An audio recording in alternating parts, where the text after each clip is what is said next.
Sveiki, draugai bičiuliai. Na, tokioj neįprastoj aplinkoj, su neįprasta kompanija, sveikinuosi su jumis iš Kulautuvos parko ir sekmadienį nusprendėm taip labai įdomiai, gražiai praleisti ir visada darbas ir pareiga. O šiandien mano pašnekovas ne iš namų, o iš Kulautuvos parko. Mano, bendražygių negalėčiau pasakyti, bet mano turbūt angelas sargas, advokatas Erikas Rugienius. Labas vakaras, Erikai. Labas vakaras visiems. Šitas. Na ir norėčiau įdomiausią tokią temą pajudinti, tai vis dėlto gal šiek tiek plačiau apie tą riaušių bylą.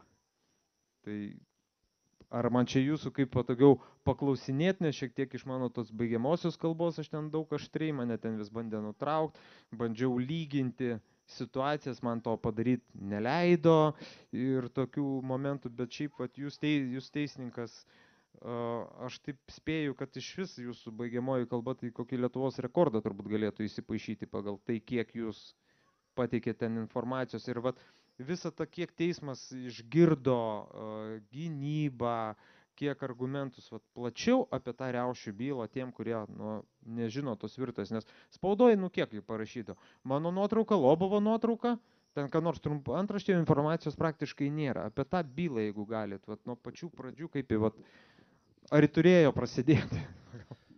Ką teisėjai išgirdo per baigiamasias kalbas, kol kas komentuoti negaliu, kol nemačiau nuosprendžio. Jo nėra, jisai bus tik tai rugsėjo 22 dieną. Tada bus galima plačiau komentuoti, ką išgirdo teismas. Kalbant apie pačią riaušių bylą, turbūt ne man vienam, bet ir visiems ten dalyvavusiems advokatams, teisininkams, tokia byla yra su tokiu procesu pirma, tai yra nonsensas. Ir aš drąsiai galiu kritikuoti tam tikrus procesinius pažeidimus ir drąsiai šiandien dienai galiu sakyti, kad jų buvo. Ir kaip teisėjas, viens iš teisėjų sako, galėsit visas savo pastabas išsakyti apeliacinėme skunde. Ką tai reiškia? Tai reiškia, kad jeigu mane išteisina ar ne, aš apeliacinio skundo nerašau. Tai teisėjas taip sakydamas jau sako, mes tave nuteisim. Nes jau iškart duoda mintį apie apeliacinį skundą, nes... Taip. Nes jeigu išteisina, paprastai skundų nieks nerašo. Galima rašyti motyvus skundžiant. Kaip Raskevičiaus byloje, ką galėjau padaryti, bet nepadarė.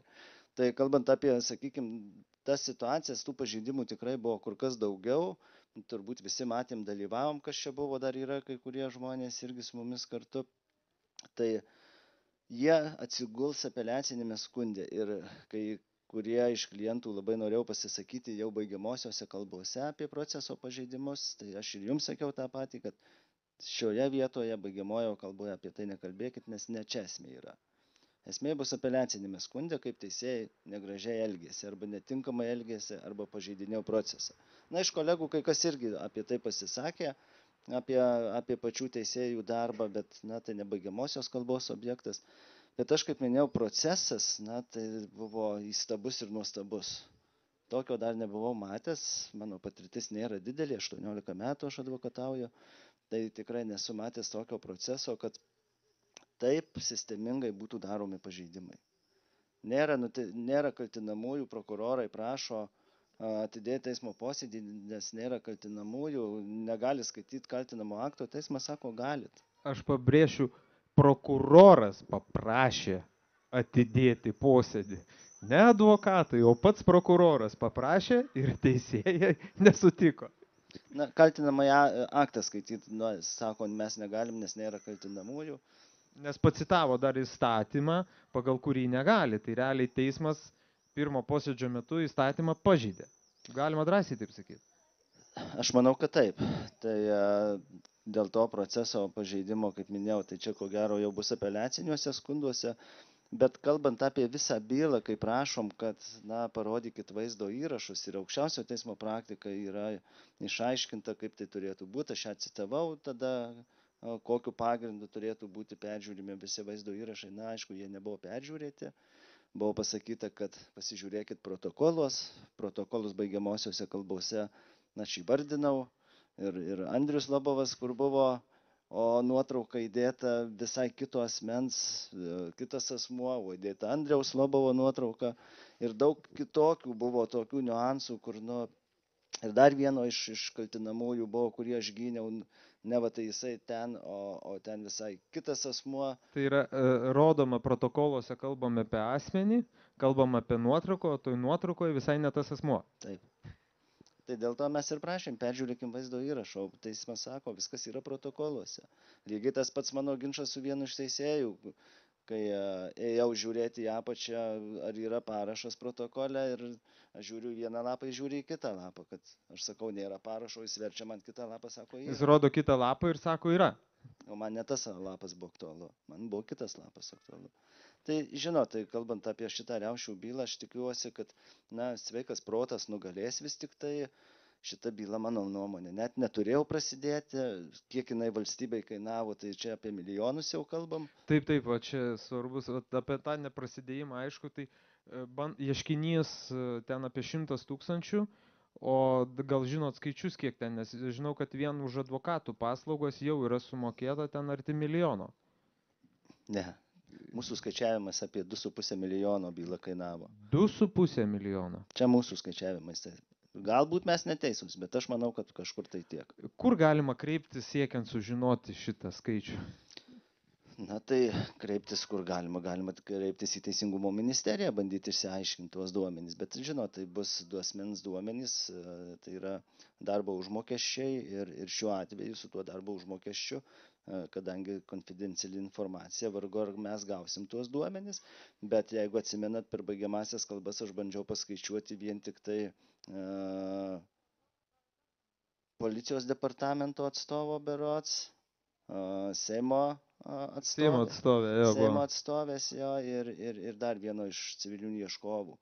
Tai kur žmonės prasidėjo kiekvieną dieną nuo 9:30 iki 17 valandos atstovai, posėdžių apie 100 netoli buvo, tai paskaičiuokit 100 dienų tų pareigūnų atstovavimas teisme ir paskaičiuokit jų atlyginimą. Tai mes tada ir paskaičiavom, atitinkamus duomenis pateikėm. Dabar aš jų tikrai neatsiminsiu. Bet... Aš irgi tiksliai nepamenu, bet ten virš 10 000, jeigu aš gerai pamenu, buvo kažkas tarp 15 ar kažkas tai. Suma tikrai nemaža. Jo, suma, o žala 900.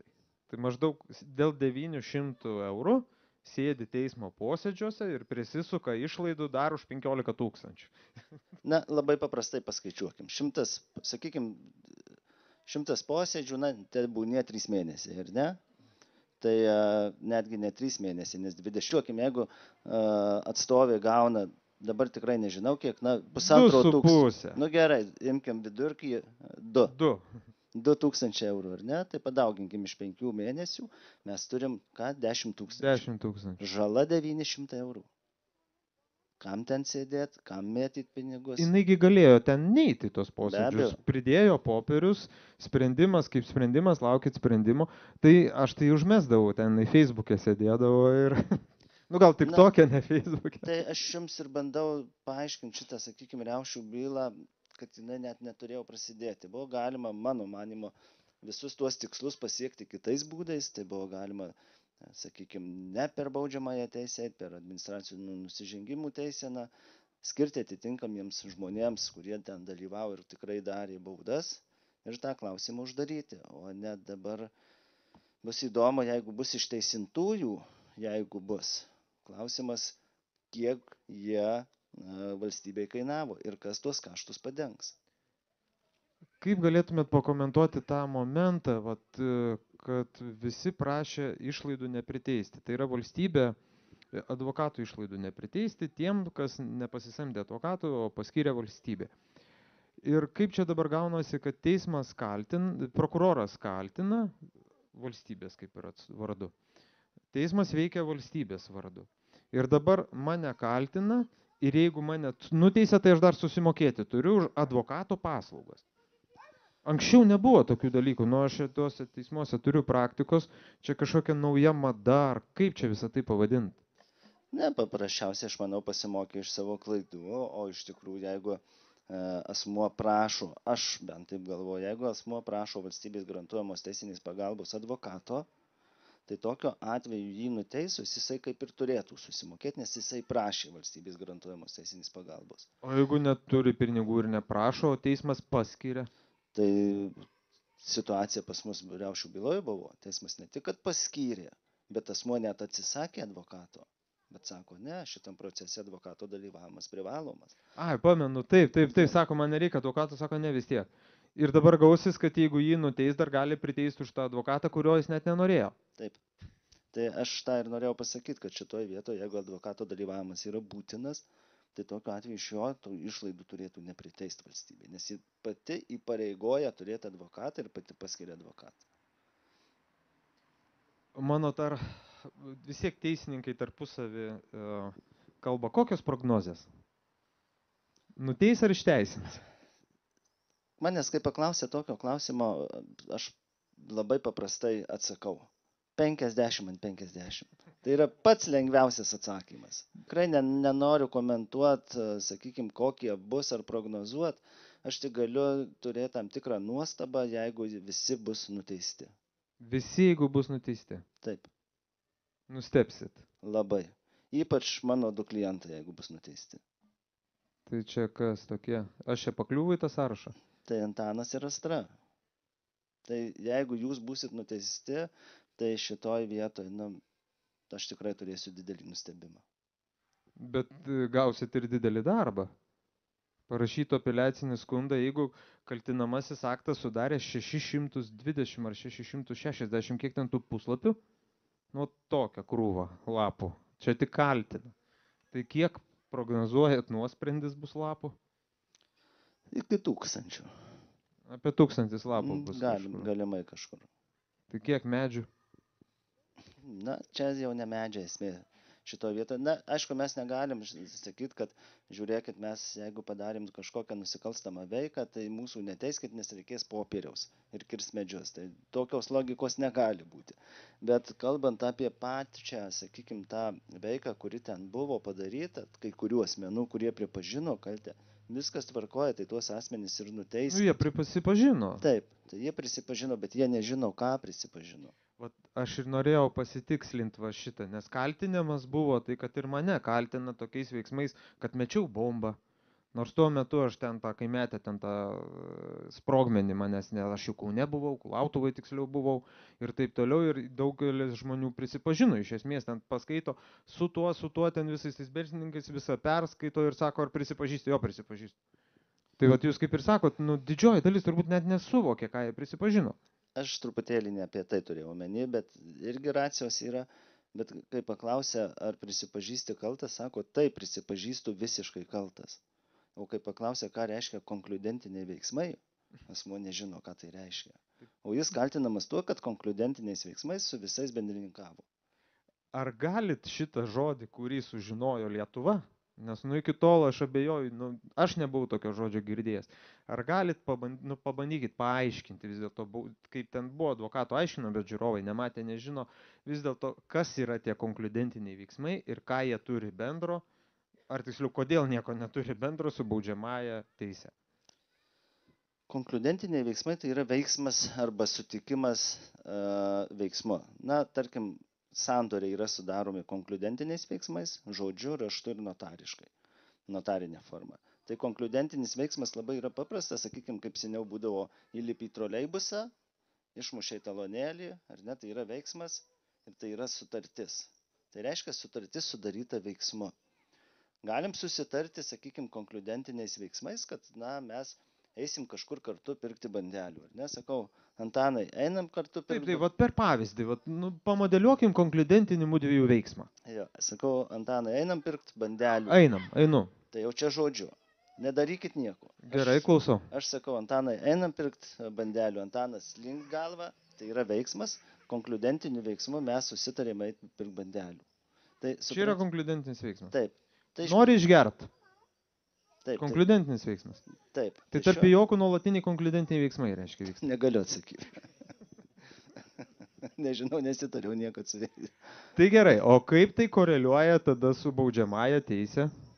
Baudžiamojo teisė, iš principo netaikomas, sakykime, šitas čia sandorio sudarimo forma tokia. Tačiau yra galimybė pagal teisės doktriną, kad būtų, sakykime, iš kitos teisės paimtas atitinkamas analogas.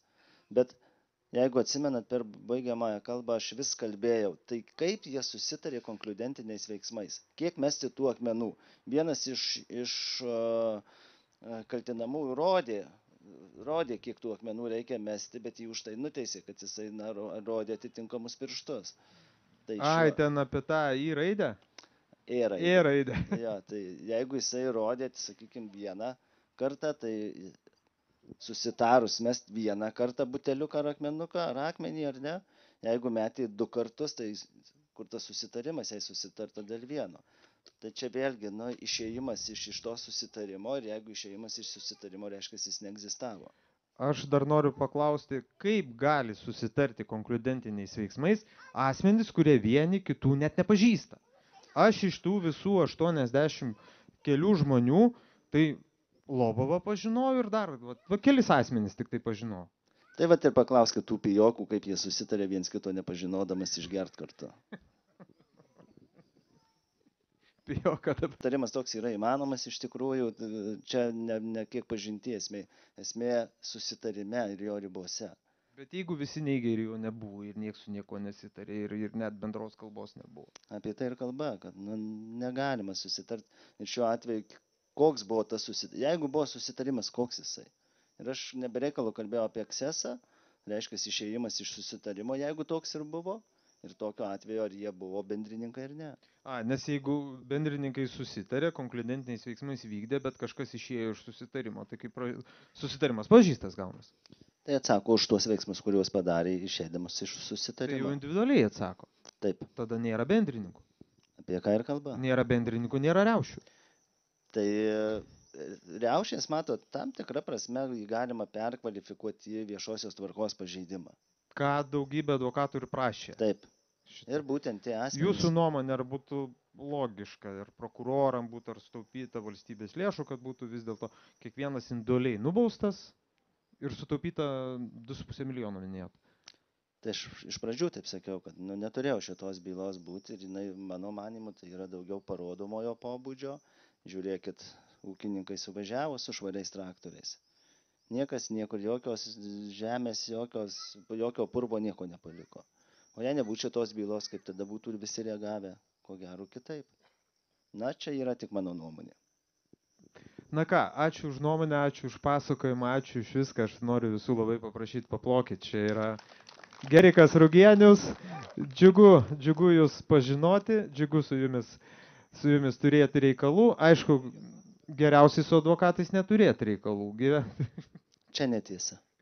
Reikia turėti. Reikia. Visose gyvenimo atvejuose geriau. Bus ramiau, kai bus advokatas. Kai pasitarė, tada būna paprasčiau ir mažiau finansinių problemų negu nesitarus. Nes kai padaro nesitarę, tada ir prasideda reikalai. Pigiau yra pasisamdyti advokatą. Taip, ir su juo pasitarti. Ačiū jums labai. Dar kartą paplokit. Erikas Rugienius. Žiūrovai, tai buvo specialus interviu su ypatingu geriausiu, mano nuomonė, advokatu Lietuvoje, Eriku Rugieniu, ir specialus korespondentas Antanas Kandrotas specialiai Respublikai. Sėkmės!